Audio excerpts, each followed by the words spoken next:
ainda nesse espírito, eu gostaria de convidar você que pode a se ajoelhar nesse instante diante do nosso Deus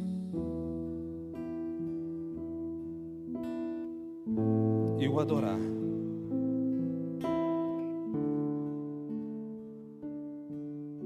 Declarar o senhorio dele sobre a sua vida, declarar a presença dele sobre a sua vida, até porque o assunto que o Senhor nos propôs para falarmos nessa noite é um assunto de suma importância para a vida cristã. Então vamos orar.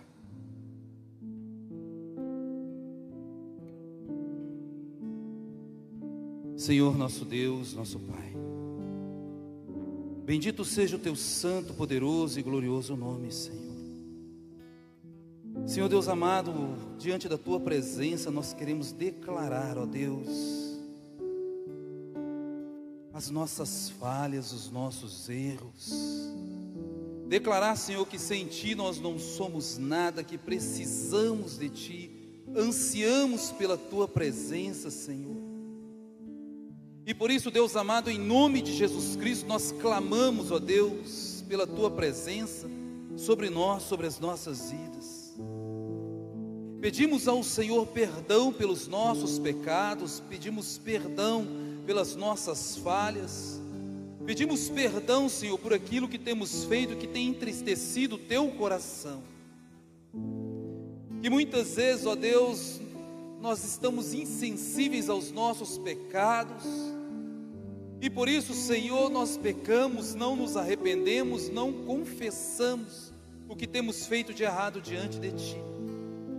Temos perdido o temor do Teu nome, Senhor. E por isso, Senhor, nessa noite nós imploramos a Tua misericórdia. Tem misericórdia de nós, Senhor. Perdoe as nossas falhas, perdoe os nossos pecados. Perdoa-nos, ó Deus, em nome de Jesus. Lava-nos, purifica-nos, Senhor, de toda iniquidade, de todo mal.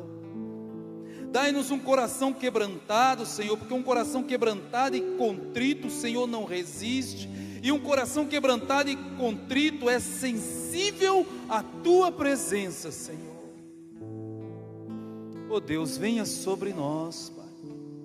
Tem misericórdia de nós. Nós declaramos as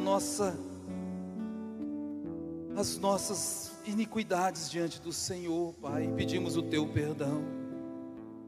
Declaramos o nome de Jesus sobre as nossas vidas e imploramos a manifestação do Teu Espírito Santo sobre nós. E em nome de Jesus Cristo, Pai, nós imploramos o Teu perdão. E na autoridade do nome de Jesus, nós nos levantamos contra toda a hoste do inferno, contra todo espírito imundo, contra todo demônio, Senhor, que tenta, Senhor, nos distrair, ó Pai, ante a Tua palavra, Senhor. Que o Senhor repreenda todo mal, em nome de Jesus. Todo espírito de distração caia por terra, em nome de Jesus. Bata em retirada, em nome de Jesus. E o sangue de Jesus tem poder sobre nós. Nós nos levantamos contra todo mal, Senhor. Nós nos levantamos contra todo mal que se levanta contra nós, ó Pai. E clamamos ao Senhor, venha sobre nós, ó Deus. Nos lava, nos purifique, nos fortifique, Senhor. E renove as nossas forças em nome de Jesus, Pai. Que eu diminua e que o Senhor cresça, porque o Senhor é a pessoa mais importante neste lugar. E que somente ao Senhor seja dada toda a honra, toda a glória e todo o louvor, pois só o Senhor é digno, Deus. Abençoe os nossos ouvidos, porque o crevem pelo ouvir e ouvir a Tua palavra, Senhor. Abençoe as nossas mentes para que elas sejam transformadas, ó Deus, para que possamos experimentar qual seja a boa, perfeita e agradável vontade do Senhor. Abençoe os nossos corações, ó Deus, para que a Tua palavra, que é viva e eficaz, venha frutificar, ó Deus, em nossos corações, possa achar um terreno fértil em nossos corações, para que possamos gerar frutos de justiça, para o louvor da Tua glória e para a glória do Teu nome. consagramos nossas vidas ao Senhor, este culto ao Senhor, e declaramos o nome de Jesus em nossas vidas e neste lugar, em nome de Jesus Cristo Nazareno. E a igreja do Senhor diz: amém. Glórias a Deus. Aleluia. Bem, amados, nessa noite nós estaremos falando sobre um assunto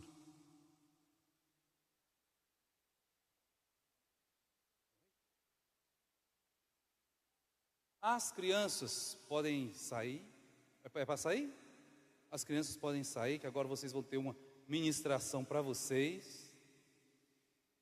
E enquanto nessa noite, para os adultos, nós estaremos falando sobre um assunto que muitas pessoas acham que não, irmãos, mas este assunto, a ausência dele, divide igrejas, destrói famílias, destrói relacionamentos. Nessa noite nós estaremos falando sobre a necessidade do perdão. Porque o tema da igreja desse ano, é sobre crescimento. E para crescer nós precisamos aprender que o perdão é uma necessidade na vida da igreja, na vida do cristão. Então, se você é crente, você tem que ser uma pessoa sempre disposta a perdoar. Uma pessoa que tem o coração perdoador. E como texto principal da mensagem dessa noite, vai ser projetado aqui, Hebreus capítulo 12, verso de número 15. Se você puder abrir na sua Bíblia e manter a sua Bíblia aberta. Amém? Hebreus capítulo de número 12, verso de número 15. Quem encontrou, diga amém. Quem encontrou, diga EBD. Hebreus, Novo Testamento, capítulo 12, verso de número 15, também está sendo projetado aqui. Diz assim a palavra do Senhor: cuide para que ninguém fique afastado da graça de Deus, e que nenhuma raiz de amargura, brotando, cause perturbação, e por meio dela muitos sejam contaminados. Olha só a importância desse texto. Pode passar? Então, a pergunta que nós temos que fazer hoje é: o que precisamos saber sobre o perdão? O que é o perdão? Adiante. Afessim. Perdão significa remissão, absolvição. O perdão é uma dádiva divina, o perdão é um presente. Já dizia uma retórica, errar é humano, perdoar é divino. O perdão, ele é um ato de amor, de compaixão, de misericórdia. Só tem a capacidade de perdoar aquele que entendeu o significado do perdão que alcançou diante de Deus. Só tem capacidade de perdoar quem foi alcançado pela graça, pelo amor, pela compaixão de Deus e entende o significado dessa graça dentro do seu coração. Russell Norman Champlin descreve da seguinte forma a prática do perdão: o homem verdadeiramente regenerado deve possuir como parte da sua nova natureza o temperamento de perdoar aos outros. Ninguém que dentre os que receberam o perdão de Deus se converteu, tornando-se nova criatura, pode deixar de perdoar os outros, porque a atitude perdoadora faz parte da experiência da regeneração. O temperamento não inclinado a perdoar é incompatível com a regeneração. O indivíduo que não perdoa mostra, com essa atitude que não experimentou o perdão de Deus. Fecha aspas. Só quem entendeu sobre a graça de ser perdoado por Deus é que pode perdoar. Se você não perdoa, é porque você não entendeu essa graça de ser perdoado por Deus. Só quem experimentou esse sentimento, essa alegria de receber o perdão de Deus, é capaz de liberar perdão. O nosso maior exemplo é Deus. Deus não tem obrigação nenhuma de nos salvar. Deus não tem obrigação nenhuma de nos perdoar, mas escolheu fazer isso por amor, por bondade, por misericórdia. Já dizia Moisés em sua oração: Deus tem prazer em perdoar, Deus tem prazer em exercer misericórdia. Você entende isso? Prazer em exercer misericórdia.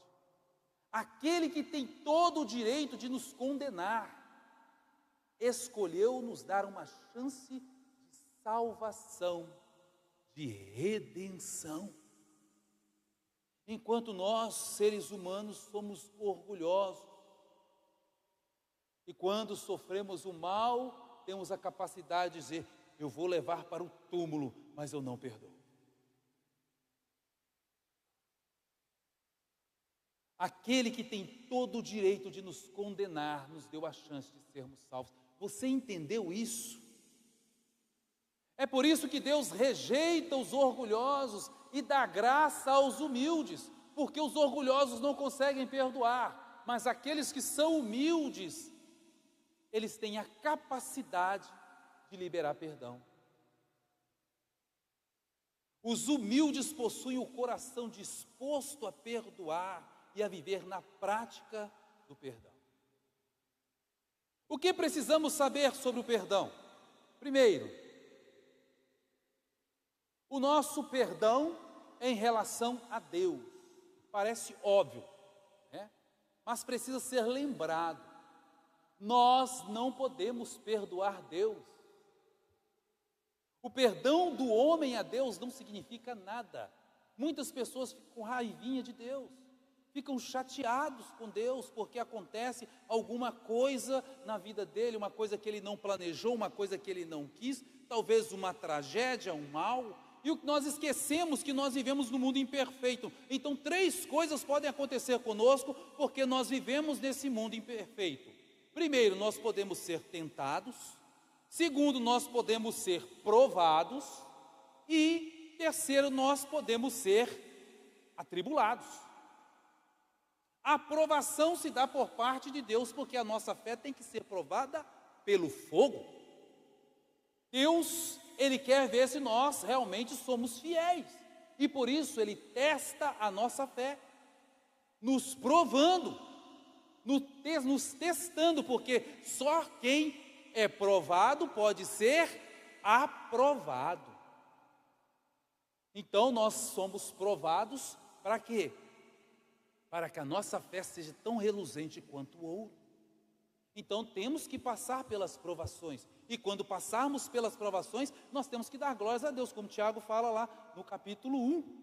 Sintam-se alegres quando passares pelas várias provações, porque a provação da vossa fé opera em vós a esperança, para que sejais o quê? Perfeitos. Então a provação de Deus sobre nós, para provar o nosso caráter, é para edificar as nossas vidas. Então sim, seremos provados por Deus. Segundo, nós somos tentados. Tiago fala isso também no capítulo 3. Mas a tentação que vem sobre nós é por causa das nossas concupiscências, ou seja, a vontade da nossa carne. Isso não tem nada a ver com Deus. Deus não nos tenta.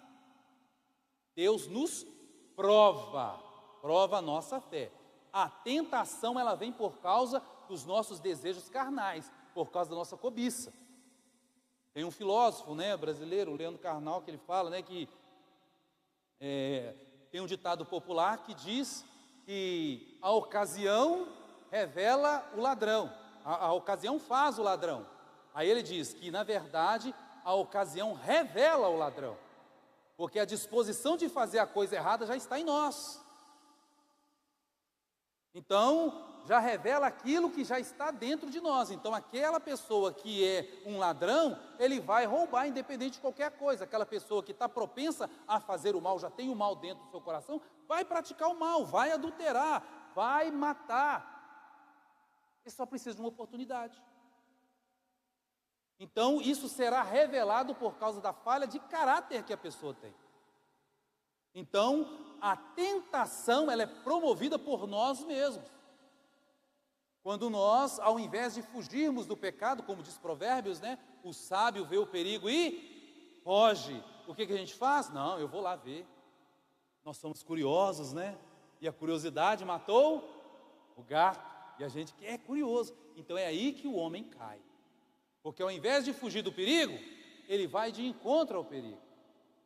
Deus fala para você enfrentar Satanás. Mas do pecado você tem que fugir, porque a carne é fraca. E outra coisa, a terceira coisa que acontece conosco são as tribulações. As tribulações acontecem conosco, irmãos, porque nós vivemos num mundo imperfeito. Desde que Adão caiu, ervas daninhas brotam da terra. Então, irmão, crente fica doente? Fica.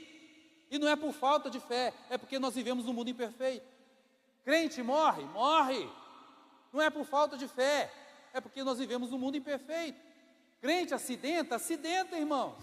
É natural, porque nós vivemos num mundo imperfeito. Isso não é culpa de Deus. Ah, Deus, por que o Senhor permitiu que eu quebrar a perna?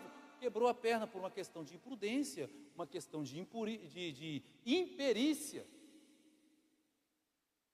Quebrou a perna, foi um acidente, não é culpa de Deus. Então essas coisas acontecem porque nós vivemos num mundo imperfeito, irmão. Você vai ficar gripado, você vai ser propenso a pegar uma doença, mas existem tratamentos. E se não houver tratamento, irmãos, a gente vai para o hospital. Se você não sair do hospital, você vai morrer. E se você morrer em Cristo, você vai para a glória. Agora, se você morrer sem Cristo, você vai para o inferno. É a lógica. E nós temos que ter maturidade, nós somos adultos, nós temos que entender isso. E não ficar procurando culpados, mas sabermos a realidade das coisas. E convivermos com isso. Aprendermos a viver neste mundo com pessoas adultas, pessoas maduras. E não ficar tentando julgar a culpa para Deus das nossas infelicidades, das nossas tribulações que passamos nessa terra. O perdão do homem a Deus não significa nada. Por quê? Porque Deus é justo, Deus é santo, Deus está certo o tempo inteiro. Porque Ele é o Criador de todas as coisas, Ele é Deus Pai. E como Pai, Ele nos trata como filhos. Olha esse texto de Hebreus, capítulo 12, verso 7. Suportem as dificuldades, recebendo-as como disciplina. Deus os trata como filhos, pois qual o filho que não é disciplinado pelo seu pai? Deus nos disciplina, irmãos. Nós temos que levar umas chibatadas de vez em quando. Por que não? Deus nos educa, nós temos que ser educados, porque muitas vezes nós fugimos da linha, ultrapassamos a linha, então Deus tem que nos corrigir. E nós temos que ter maturidade para entender isso, porque Deus nos corrige porque Ele nos ama. Meu filho tem uma varinha chamada Matilda. E quando ele sai da linha, eu falo assim, agora eu vou pegar a Matilda e aplicar Provérbios 23 em você. Castiga o seu filho com a vara e você vai livrar a alma dele do inferno. Simples assim. Se Deus mandou, irmão, tem que obedecer. Porque eu não posso ser covarde. Mas eu tenho que disciplinar. Meu filho, você está sendo disciplinado por quê? Ah, é porque eu fiz isso. Então, quanto você vai tomar? Ah, papai, é 5. Então tá bom, 5. Vamos lá. Pá. E ele fica. Eu falo assim, agora dá licença, tira a mão para não machucar. É no lugar que tem mais carne. Dá licença. Pá. 5. Tem dia que vai ser 10. Mas ele sempre é avisado. E é conversado antes. Eu não chego lá e pá! Não. Vem cá, meu filho. Disciplina. Tem que haver disciplina, irmãos. Deus nos corrige porque Ele nos ama. Olha o que diz Hebreus 12, 6. Pois o Senhor disciplina a quem? E castiga todo aquele que aceita como filho. Ele nos corrige para quê? Para que participemos da sua santidade. Não é à toa que nós recebemos a correção de Deus, irmãos. Olha o que está escrito em Hebreus 12, 10. Nossos pais nos disciplinavam por curto período de tempo, segundo lhes parecia melhor. Mas Deus nos disciplina para o nosso bem, para que participemos da sua santidade. Deus não nos disciplina à toa, irmão. O diabo é que gosta de deixar correr solto. O diabo é que oferece liberdade sem consequências. Deus não. Deus fala, todo pecado tem consequências. Deus é aquele pai que é sério, que é rígido. Se fosse Deus estando presente conosco aqui, eu cometi um crime, eu chego perto de Deus, Deus me perdoa. Deus fala assim, meu filho, eu te perdoo. Mas o que diz o Código Penal? O Código Penal diz que matar, a pena pode ser de 8 a 30 anos. Deus fala assim, eu vou te perdoar, meu filho, mas você vai cumprir a pena de 8 a 30 anos. Nós não, nós somos complacentes, nós queremos passar a mãozinha na cabeça. Deus não. Deus castiga a quem Ele recebe por filho, irmãos. Lembra de Davi? Natã chegou perto de Davi e confrontou Davi. Falou, Davi, você pecou, você adulterou, Davi. Davi caiu de joelhos. Meu Deus, eu pequei.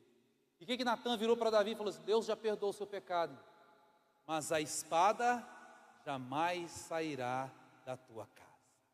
Depois disso, o que aconteceu?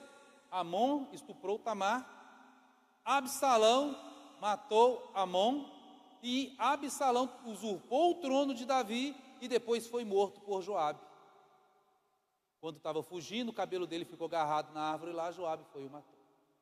E até hoje deve ter descendente de Davi morrendo na espada, porque foi decretado, a espada jamais sairá da tua casa. Jesus era descendente de quem? Raiz de Davi, morreu numa cruz. Nós temos que entender, quando Deus decreta, acabou, irmãos. Ele é Pai. E outra coisa que nós temos que entender, irmãos, quem não é filho, Deus não disciplina. Deus só disciplina quem é filho. Só quem não é filho não aceita a correção de Deus. Olha o que diz Hebreus 12, 8. Se vocês não são disciplinados, e a disciplina é para todos os filhos, então vocês não são filhos legítimos, mas sim ilegítimos. Hebreus 12, 8. Em outras versões diz bastardos. Se eu sou disciplinado por Deus, eu tenho que falar assim, obrigado, meu Deus, muito obrigado. Porque Deus é pai, e todo pai disciplina o seu filho. Quem não é filho recebe a pior punição que poderia existir.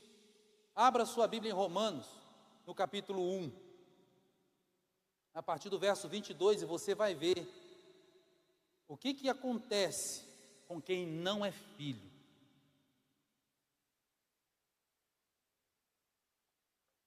Como que Deus trata quem não é filho? Esse texto aqui, Romanos 1, de 22 a 32, nós vamos ler esse texto. Romanos,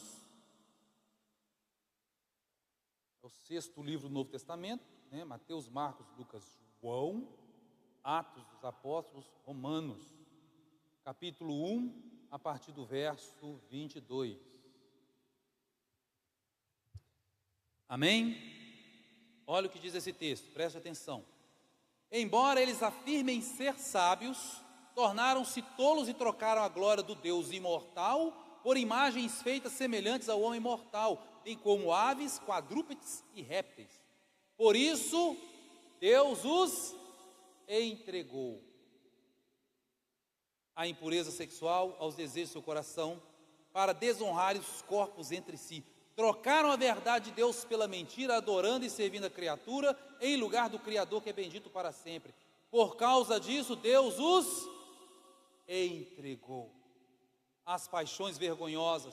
Até as mulheres trocaram a relação sexual natural por outra contrária à natureza. Da mesma forma, os homens também, tendo deixado a relação sexual natural com a mulher, se inflamaram em desejo uns pelos outros, homem com homem, cometendo atos vergonhosos, e receberam em seus corpos a recompensa devida pela sua perversão.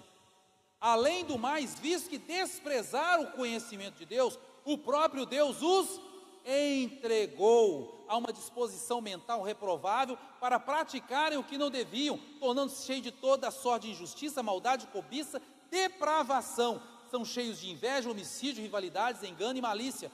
São bisbilhoteiros, caluniadores, inimigos de Deus, insolentes, arrogantes e presunçosos. Inventam maneiras de praticar o mal, desobedecem os pais, são insensatos, desleais, insensíveis, sem misericórdia. Embora conheça o justo decreto de Deus, de que as pessoas que praticam tais coisas merecem a morte, não somente continuam a praticá-la, mas também aprovam os que praticam. Não é só praticar, é você aprovar os que praticam o mal, também são dignos de morte. Meus irmãos, a pior punição que o homem pode receber da parte de Deus é o abandono. Mas o abandono é uma consequência da rejeição do homem a Deus. O homem abandonou a Deus primeiro, por isso que Deus o rejeitou. Já que vocês querem pecar, então pequem. É assim que Deus faz. Você está achando que Deus passa a mãozinha na cabeça? Não, irmãos. É aquilo que ele fala lá em Deuteronômio 29, 28, 29. Eis que eu ponho diante de vós a bênção e a maldição. A bênção você vai ter se fizer o que eu mando. A maldição você vai ter se você não fizer o que eu mando. Aí ele dá a dica, ó. Escolham a bênção para que vocês possam viver. Ah, Deus, eu quero a maldição. Então tá bom. Você acha que Deus... Meu irmão, Deus não fica implorando o amor de ninguém, não. Você viu o que aconteceu com o jovem rico? O que Jesus falou com ele? Ele falou assim, aqui, se você for lá vender tudo o que tem, você vem e me segue, você vai ter uma vida no céu. O que o jovem rico fez? Virou as costas. O texto fala que Jesus saiu correndo atrás dele? Não, quer ir? Vai. É mais fácil um camelo passar pelo fundo da agulha do que um rico entrar no reino dos céus. Nós temos que entender que Deus é Pai, Deus não fica mimando ninguém. Quer, meu filho, não quer. Au revoir. Nós temos que entender isso, irmãos. É interessante esse contraponto, porque nós não amamos a Deus, Ele nos amou primeiro. Agora, Deus não nos rejeita, nós o rejeitamos primeiro.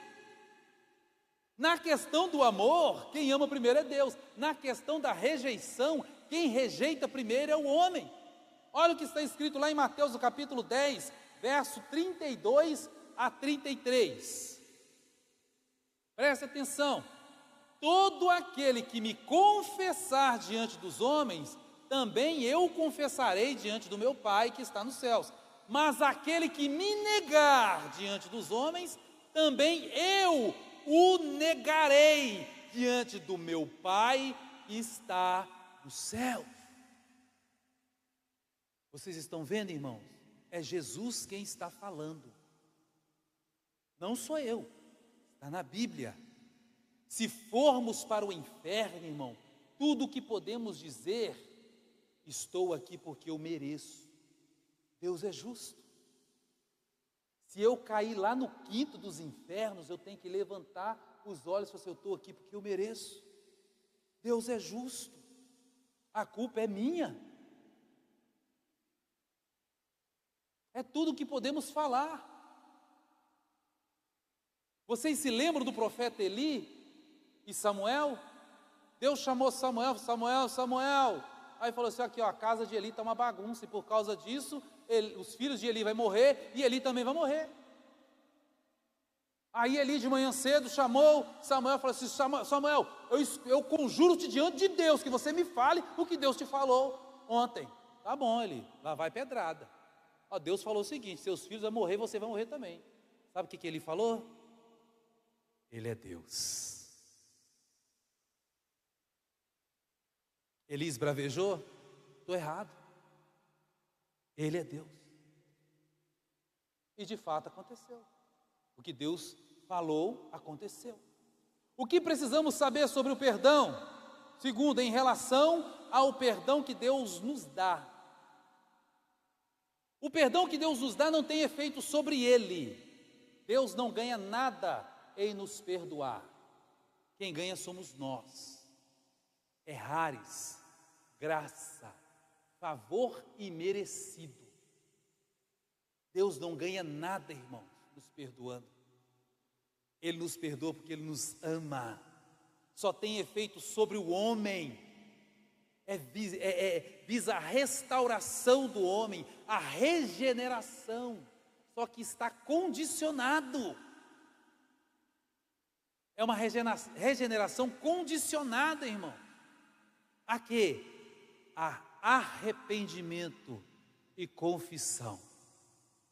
Se eu não me arrepender, se eu não confessar, eu não sou alcançado pela graça de Deus.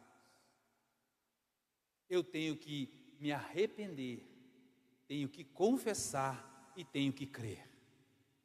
As primeiras palavras que saíram da boca de Jesus: arrependei-vos e crede no Evangelho, pois vos é chegado o reino do céu.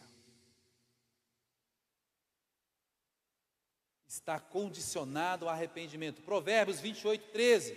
Olha o que está escrito: quem esconde os seus pecados não, mas quem confessa e abandona encontra misericórdia. Está vendo a condicional aí? A graça não é de graça, irmão. Tem que haver arrependimento, tem que haver confissão. Ah, pastor, mas isso é Antigo Testamento. Tá bom, irmãos, vamos para o Novo. 1 João capítulo 1, a partir do verso 8. Olha o que está escrito: se afirmarmos que não temos pecado, enganamos a nós mesmos e a verdade não está em nós. Mas se confessarmos os nossos pecados, Ele é fiel e justo para nos perdoar os pecados e nos purificar de toda injustiça. Se afirmarmos que não temos cometido pecado, fazemos de Deus um mentiroso e a sua palavra não está em nós. Novo Testamento, era da graça. Antigo e novo se completam. É a palavra de Deus, irmão. O que precisamos saber sobre o perdão? É o próximo. Sobre o perdão que o homem dá. E aqui vai uma coisa muito interessante, irmãos. O perdão que você dá tem mais efeito sobre a sua vida do que sobre a vida do ofensor. Por quê? Irmãos, a pessoa que te ofendeu, ela não está preocupada com você não, ela te ofendeu. E às vezes você chega para ela e fala assim: eu te perdoo porque você me ofendeu. Eu não te pedi perdão. Eu não estou nem aí para você. Por que nós perdoamos, irmãos? Nós perdoamos porque nós precisamos nos libertar da mágoa, do rancor. Nós é que precisamos de cura. Nós é que fomos ofendidos. Quem é ofendido que precisa de cura? Por isso que eu tenho que liberar perdão. A pessoa que me fez mal, ela não está preocupada comigo, ela quer o meu mal. Mas eu preciso liberar perdão para ela, para eu ser liberto da mágoa, do rancor e do ressentimento, porque essas coisas adoecem. Não adoece quem me ofendeu, mas adoece eu que fui ofendido, porque eu fico: fulano não podia ter feito isso comigo? Por que fulano fez isso comigo? É eu que fico lá em casa remoendo. Quem me magoou não está nem aí. Mas quando eu me ajoelho diante de Deus: Senhor, eu libero o perdão do Senhor para essa pessoa, me ajuda a perdoar. Eu perdoo essa pessoa em nome de Jesus. Jesus Cristo me cura, me liberta, me transforma, me renova, me fortalece. O perdão é cura, irmão. Eu paro de ser uma pessoa rancorosa, eu paro de ser uma pessoa amarga, e eu passo a ser uma pessoa feliz. Eu estou liberto, estou liberto. Fui curado, porque eu perdoei. Agora, se a pessoa vier me pedir perdão, eu falo assim: você está perdoado em nome, já te perdoei há muito tempo, você está perdoado em nome de Jesus. Vai com Deus, meu irmão, vai com Deus. Glórias a Deus pela sua vida. O perdão que nós damos visa cura e libertação do ofendido e do ofensor. Por isso que não está condicionado a arrependimento do outro. Eu perdoar não está condicionado a pessoa ficar arrependida, irmãos. Está condicionado apenas a minha vontade de liberar perdão para essa pessoa. Eu não preciso esperar uma pessoa ficar arrependida do mal que ela fez para eu poder perdoar ela. Não precisa. Eu só tenho que liberar perdão. E se um dia ela vier me pedir perdão, o que eu faço? Está perdoado, já te perdoei. Você está perdoado em nome de Jesus. Precisa preocupar com isso não. Não precisa mais não, já te perdoei. Mas aquela pessoa, ela está com o peso da culpa. Então ela precisa ouvir da minha boca que ela está perdoada, quando ela vem me pedir perdão. Porque o peso da culpa está sobre ela. Olha, eu te fiz o mal e por isso eu quero te pedir perdão. Você está perdoado em nome de Jesus. Vá em paz, porque Deus já curou meu coração antes de você me pedir perdão. Por isso, em nome de Jesus, nada mais natural que eu também liberar perdão para você. Amém, irmãos? Perdão é marca do caráter da operação de Deus em nós. Só quem tem o caráter de Deus consegue liberar perdão, irmãos. Você lembra da oração do Pai Nosso? Pai nosso que estás no céu, santificado seja o teu nome, venha a nós o teu reino, seja feita a tua vontade, assim na terra como nos céus. O pão nosso cada dia nos dai hoje. Perdoai as nossas ofensas, assim como nós perdoamos a quem nos tem ofendido. Olha só o que você está orando. Perdoai as nossas, assim como nós. Você perdoou? Você está pedindo para Deus fazer com você aquilo que você está fazendo com os outros. Você tem noção do que você está falando para Deus? Por isso você tem que prestar atenção, irmão, na sua oração. Porque tem gente que acorda de manhã cedo, com a cara toda cheia de remela, e vai ajoelhar lá: Senhor, com sono, abençoa os meus pecados, Senhor. Ele nem está prestando atenção no que está falando, porque está com sono. Oração, você tem que estar atento àquilo que você está falando, irmãos, para você não falar besteira. Aí você faz essa oração e não presta atenção no que você falou. Você está com o coração magoado, rancoroso, e você está pedindo para Deus te perdoar do mesmo jeito que você está perdoando a pessoa, sendo que você não perdoou. Então você está pedindo para Deus dar o mesmo tratamento que você está dando para outra pessoa. Você está prestando atenção nisso? Presta atenção na sua oração. O Espírito Santo, ele interpreta as nossas orações com gemidos inexprimíveis, mas também o Espírito Santo não é bobo. Nós temos que estar atentos àquilo que nós estamos falando. Presta atenção no que você está falando diante de Deus. E sobre o perdão que buscamos diante do Senhor, perdão que nós buscamos tanto diante de Deus quanto diante das pessoas, é para absolvição. Porque veja, é uma absolvição que é gerada por meio da culpa que nós estamos sentindo. Eu estou contristado, eu estou triste porque eu magoei uma pessoa, então eu preciso pedir perdão. Isso faz parte da humildade, irmão. Quando eu sou humilde, eu peço perdão. Quem é orgulhoso não pede perdão. Eu vou para o inferno, mas eu não peço perdão. Boca dura, queixo duro. Aí Deus trata, né? E aí reclama porque Deus está tratando. Pô, mas Deus disciplina a quem ama. E açoita quem Ele tem por filho. Então Deus vai te mostrar, olha, você tem que perdoar. E por causa disso, ó, chibata. Olha o que diz Tiago, capítulo 5, verso 16. Portanto, confessem os seus pecados uns aos outros, orem uns pelos outros, para que sejam curados. A oração do justo é poderosa e eficaz. Por que nós precisamos confessar os nossos pecados uns aos outros? Sermos curados de quê? Curados da culpa, do peso da culpa. A culpa por aquilo que nós fizemos, irmãos. Quando nós cometemos pecado, o nosso coração fica compungido, o Espírito Santo nos convence da justiça, do pecado do juiz, e fica falando assim, ó, você está em pecado, você está em pecado, conserta com Deus, conserta com Deus, conserta com Deus. Aí nós caímos de joelhos, Senhor, me perdoa. Ou eu vou até meu irmão e peço perdão. Lembre-se, irmão, todo pecado contra o seu irmão também é um pecado contra Deus. Então eu tenho que pedir perdão para o meu irmão e também tenho que pedir perdão para Deus.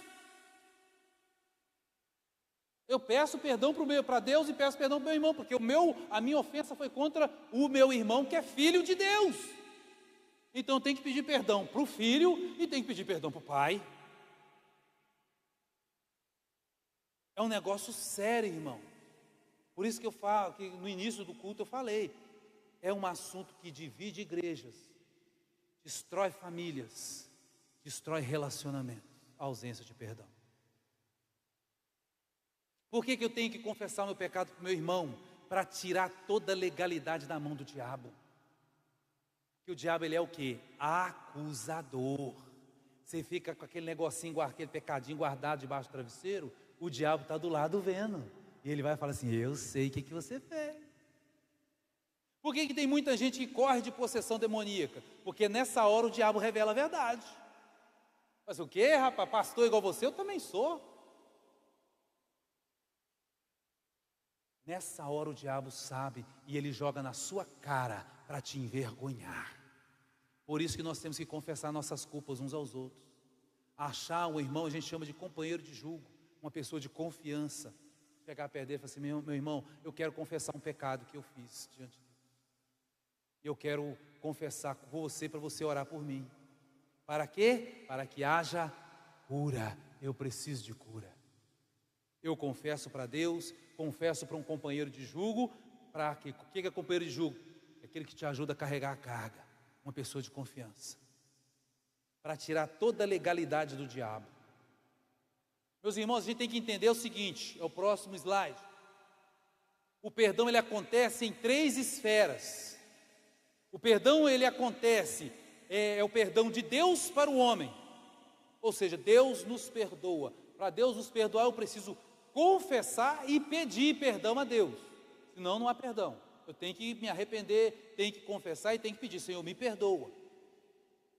O perdão do homem é o seu ofensor. Eu preciso pedir perdão, eu preciso perdoar quem me ofendeu e eu preciso pedir perdão para quem eu ofendi. Eu tenho que pedir perdão, irmãos, é necessário. Eu não posso ser orgulhoso, eu tenho que pedir perdão para quem eu ofendi. Eu magoei uma pessoa, eu sei que eu magoei, e a gente sabe que quando a gente magoa uma pessoa, a gente sabe. E o Espírito Santo toda hora está lá, ó, conserta com o seu irmão lá e conserta com Deus. Meu irmão, você está tomando ceia, você não tem vergonha na cara, não? Por que Paulo fala lá no capítulo 11 de 1 Coríntios, examine o homem a si mesmo e depois participe da ceia, para que você não tome a ceia indignamente e seja culpado pelo corpo e sangue de Cristo. Você tem que estar livre, irmãos, para tomar ceia. E ser livre para tomar ceia, eu preciso pedir perdão. Agora tem gente que é tão orgulhosa que prefere ficar sem tomar a ceia do que pedir perdão. É um absurdo, irmãos. Um absurdo. Prefere manter o orgulho do que se humilhar diante de Deus e confessar o seu pecado. É simples, irmão. Meu irmão, Deus abate os orgulhosos, mas dá graça aos humildes. E aqui é um caso muito sério, que é o terceiro aqui, ó. O perdão do homem a si mesmo. É agosto amarelo ou setembro amarelo? Setembro, né? Índice de suicídio, está aqui, ó.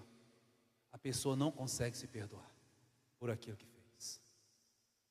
A pessoa perdoou ela pediu perdão, ela foi perdoada, mas ela não consegue se perdoar.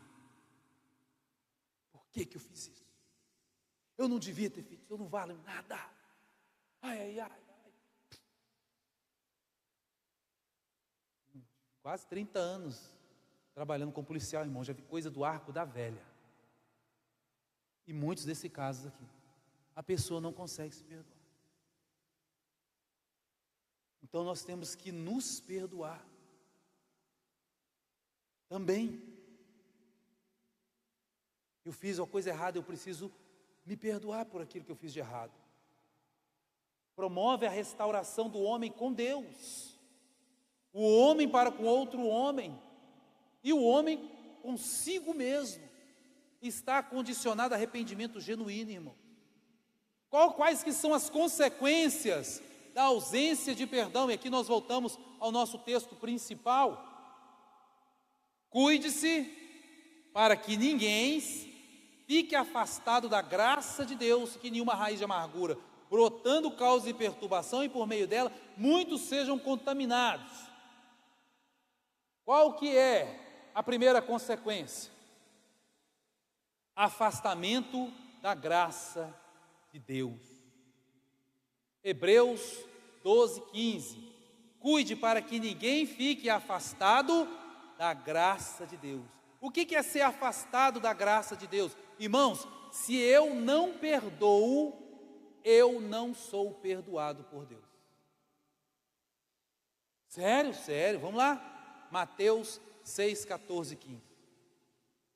Pois, se perdoarem as transgressões uns dos outros, o Pai Celestial também perdoará vocês. Mas se vocês não perdoarem uns aos outros, o Pai Celestial não perdoará as transgressões de vocês. A misericórdia de Deus sobre mim está condicionado à misericórdia que eu tenho sobre a vida dos outros, das pessoas que me ofendem. Tem pessoas que, embora sejam cristãs, irmãos, estejam dentro da igreja, vão para o inferno porque não perdoaram. Vocês estão entendendo isso? Se eu não perdoo, como que eu vou ser alcançado pela graça de Deus? Ou estou sendo privado da graça de Deus? Lembra da parábola do credor incompassivo? Ele chegou lá diante do mestre, do rei. Senhor, me perdoa porque eu fiz isso, eu estou te devendo muito. Ah, não, está perdoado. Quando ele chegou lá fora, o que fez? A primeira pessoa que estava devendo, ele pegou, sacudiu e jogou lá dentro da prisão. Aí o empregado do rei viu, contou para o rei pegou, traz ele aqui de volta. Olha, eu não usei de misericórdia com você, por que você não usou de misericórdia para o seu irmão? Mas não. Joga ele na cadeia para que haja choro e ranger de dentes. Meu irmão, eu preciso perdoar. Perdão não é esquecer, isso é amnésia. Perdão é quando não dói mais. E quando está doendo, você vai falar, Senhor, eu libero perdão, Senhor, eu libero perdão, Senhor, eu libero, até parar de doer. Até você entender que aquilo não faz mais diferença na sua vida. O perdão é um ato divino de remissão e absolvição, de libertação. A segunda consequência, nascimento de raiz de amargura que causa perturbação. Hebreus 12:15, parte B. E que nenhuma raiz de amargura brotando cause perturbação. O que é perturbação, irmãos? Problemas emocionais, mentais até. Nós temos que entender, irmãos, que a cura ela acontece em 5 esferas da nossa vida: física, espiritual, mental, emocional e relacional. São em 5 esferas, irmão. Os remédios que a gente toma vai agir apenas no nosso sistema nervoso central. Você vai tomar lá um diazepam, um Lexotan, um Rivotril, isso só vai agir no seu sistema nervoso central. O mal está na alma, na sua psique. Você vai ver esses dois verbos no grego. Psique, alma, pneuma, espírito. Por isso que existe a psicologia, que é o estudo da alma. Então é a alma que está ferida, é ela que precisa de cura. Aí você vai e enche o pandu de remédio. Você vai ficar grogue de remédio, mas não vai resolver o problema da tua alma que está doente. E ela só é curada através do perdão e da liberação de perdão. Vocês estão entendendo? A ausência de perdão, irmãos, nos apodrece por dentro. Rancor, mágoa, ressentimento, amargura, são doenças da alma que nos mata. Você já deve ter ouvido a expressão, né, que fala que ressentimento é um veneno que você toma na esperança que a outra pessoa morra. Sabe como que os romanos puniam os homicidas? Passa esse slide, fazendo um favor. É chamado de necroforia. Eles amarravam o cadáver sobre o homicida. E aí sabe o que acontecia? À medida que o cadáver ia apodrecendo, apodrecia também o homicida. E a pessoa morria de infecção generalizada. E a mesma coisa, você está carregando um corpo nas suas costas, e você está apodrecendo por causa da mágoa, por causa do ressentimento, por causa da amargura, porque você não pediu perdão e não liberou perdão. Por isso que Paulo fala, né, nesse texto de Romanos, fazendo até uma analogia sobre essa situação. Quem poderá me livrar desse corpo, dessa morte? Porque o bem que eu quero fazer, não faço, mas o mal que eu não quero fazer, isso faço por causa do pecado que habita em mim. Vocês estão entendendo como que é séria essa questão do perdão, irmãos? E a terceira coisa que acontece, a contaminação física e espiritual. Hebreus, capítulo 12, verso 15, diz, por meio dela muitos são contaminados. Olha o que diz 1 Coríntios 15, 33. Não se engane, as más companhias corrompem os bons costumes. Pessoas amargas contaminam pessoas sãs. Meu irmão, isso é comprovado até cientificamente. 10 pessoas otimistas não conseguem fazer com que uma pessoa pessimista seja otimista. Mas uma pessoa pessimista consegue contaminar 10 pessoas otimistas. Isso é comprovado cientificamente. Pessoas amargas contaminam, adoecem pessoas sãs. Como? Fofoca, maledicência, murmuração. Nada, nunca está bom. O culto está ruim, o louvor está péssimo, a mensagem está horrível, tudo está ruim. E quando sai falando mal de todo mundo. Nem conhece a pessoa, mas está lá descendo a ripa. Ah, mas que fulano que está lá em cima? Sabe de nada? Não vale nada. Nunca trocou uma conversa e já sai falando mal dos outros. Pessoas amargas.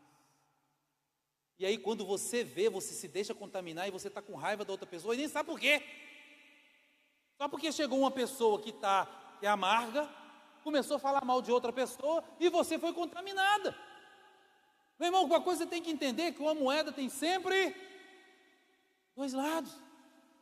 E para você ter seu mínimo de comentário coerente, você tem que saber o outro lado também, antes de comprar a briga dos outros. Antes de passar qualquer informação para frente, irmãos, você tem que lembrar das 3 peneirinhas. Já ouviram falar das 3 peneirinhas? Verdade, bondade, utilidade. Verdade é real? É fato. Você tem provas. Quem você tem certeza do que você está falando? É a verdade. Meu irmão, Satanás tem 3 secretários. Ouvi dizer, me disseram e fiquei sabendo. 3 secretários. Ah, me disseram. Ah, eu ouvi dizer. Ah, mas eu fiquei sabendo de uma pessoa fidedigna. Não caia nessa. São secretários de Satanás. A segunda peneira, bondade. A informação é boa, é edificante, vai edificar a sua vida. Porque tem gente que gosta de uma fofoca, né? Ah, mas eu tenho uma... Irmão, é para você orar. Mas eu fiquei sabendo. Quero nem me conta. Vá de retro, Satanás. O Senhor te repreenda. Sai espírito de fofoca em nome de Jesus. Não quero saber. E tem utilidade, necessidade, irmãos. A informação é útil, necessária para alguém. Você gostaria que falasse de você isso que você está comentando? Então, Provérbios diz que até o tolo, quando se cala, parece ser sábio.